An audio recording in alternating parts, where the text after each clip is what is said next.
6টার সময়। রাস্তা কে করে নিয়ে কি ধানবাড়ি মোবাইল টেকা কই বাংলা দো ওইয়া টেকা লইয়া যায় কি দুর্মতি অনেক মানুষ বিরক্ত।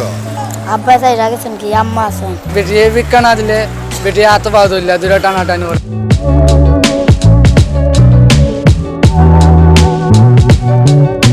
এভাবেই সিএনজি অটোরিকশা কিংবা রিকশা থেকে নামার সাথে সাথেই হাত পেতে দাঁড়িয়ে থাকেন এরা।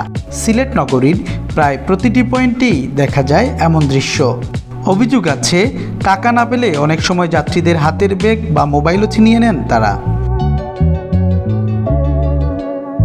রাস্তা কে করে নিয়ে কি ধানবাড়ি মোবাইল টেকা কই বাংলা দো ওইয়া টেকা লইয়া যায় কি দুর্মতি আমরা তো কুদায় দিই দৌড়ে দিই আস্তে আস্তে দেখা যায় ওবাই দৌড়িয়ায় আস্তে আস্তে দেখা যায় ওবাই দৌড়িয়ায় তো মানুষ কুদায় দিয়ে দৌড়িয়ায় এই 2 বছরের ভিতরে আমি 12টা বাচ্চারে ধরছি। ও মানি ব্যাগ লিয়া টান মারে, ও মোবাইল লিয়া টান মারে, লিয়া দৌড় মারে, 12টা বাচ্চারে ধরিয়া নিয়া ইয়ে করছে। এরা মা বাবা আছে করো, কিন্তু এরা মা বাপে ভিক্ষার লাগে বাটা। বেটি ভিক্ষা না দিলে বেটি হাত পা ধরলে দুটা টানাটানি ওরা আর আছে খানা বেটা মহিলা পুরুষ কিচ্ছু দেখতো না, সে ডাইরেক্ট শরীরে হাত দিলে টেকার লাগে।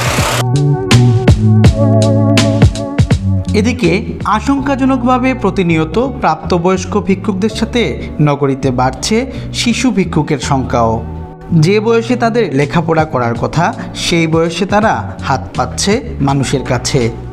কাজ না করে এমন ভিক্ষাবৃত্তিতে অনেকেই ক্ষুব্ধ হন, বিরক্তিও প্রকাশ করেন মাঝে মধ্যেই।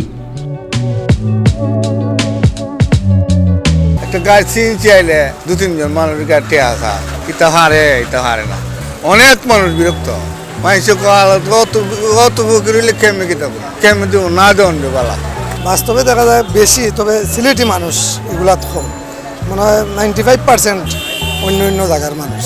তো অস্বস্তি বোধ করে অনেকে, বিরক্ত বোধ করে। এগুলা তো আসলে এগুলা বর্তমান সরকার এগুলা দেখার পদক্ষেপ নেওয়ার ব্যবস্থা নেওয়ার কোনো করে না। তবে এসব ভিক্ষাবৃত্তি দূর করতে প্রয়োজন সরকারের সুষ্ঠু পরিকল্পনা, এমনটাই মনে করছেন সমাজের বিভিন্ন শ্রেণী পেশার মানুষ। এখন তো সমন্বয়ক আছে, তারা এটা দেখো, তারা এটা জিও করুক। এখন তো তারা তো দেশ স্বাধীন করছে।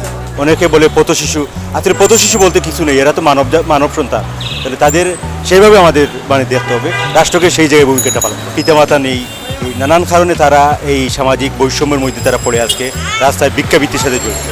আমি মনে করি রাষ্ট্রীয় উদ্যোগটাই প্রধান, এই শিশুদেরকে এই ক্ষেত্রে ভিক্ষাবৃত্তি থেকে পুনর্বাসন করে তার বাসস্থানের ব্যবস্থা নিশ্চিত করা, তার শিক্ষার অধিকারটা নিশ্চিত করা, এটা রাষ্ট্রেরই একমাত্র উদ্যোগ।